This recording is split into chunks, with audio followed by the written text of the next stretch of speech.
మకర రాశి వారికి ఈ వారం రోజుల కాలాన్ని 10 జనవరితో అంతమయ్యేటటువంటి ఈ వారం రోజుల కాలంలోనూ గ్రహస్థితులు ఏ విధంగా ఉన్నాయి అంటే, తృతీయ స్థానంలో శనిగారు బాగున్నారు, షష్ఠ స్థానంలో చంద్రుడు బాగున్నారు, వ్యయ స్థానంలో శుక్రాచార్యుల వారు బాగున్నారు. అయితే వీరికి స్థాన చలనం ఉండడానికి తప్పనిసరిగా గ్రహస్థితులు దోహదం చేస్తున్నాయి. ఖర్చులు ఎక్కువ ఉండడానికి అవకాశం ఉంది.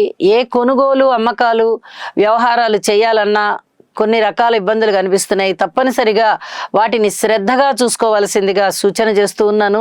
అలాగే ఆరోగ్య రీత్యా కూడా కొన్ని రకాల జాగ్రత్తలు తీసుకోవాలి. అన్నదమ్ముల సహాయ సహకారాలు చాలా చాలా బాగున్నాయి అని చెప్పి తెలియచెప్పడం జరుగుతోంది. మనోబలం కూడా బాగుంది. తీసుకునేటటువంటి నిర్ణయాలు ధైర్య సాహసోపేతమైన నిర్ణయాలు తీసుకుంటారు.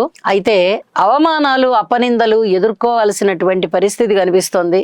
కుటుంబంలో కొంచెం అనైక్యత, ఐకమత్యం లేకపోవడం కనిపిస్తోంది. ఒకళ్ళు ఒక మాట అంటే ఒకళ్ళు ఒక మాట అంటే లాగా కనిపిస్తోంది. అలాగే ధనము ఎక్కువగా ఖర్చు అవుతూ కొంత ఔషధ సేవ చేయడానికి కనిపిస్తోంది. అయితే ఇప్పటి వరకు ఏదైనా ముఖ్యమైన పనులు మీరు ఆ ప్రణాళికాబద్ధంగా చేస్తూ ఉన్నట్టయితే వాటిలో కొన్ని విజయావకాశాలు కనిపించడానికి అవకాశం ఉంది.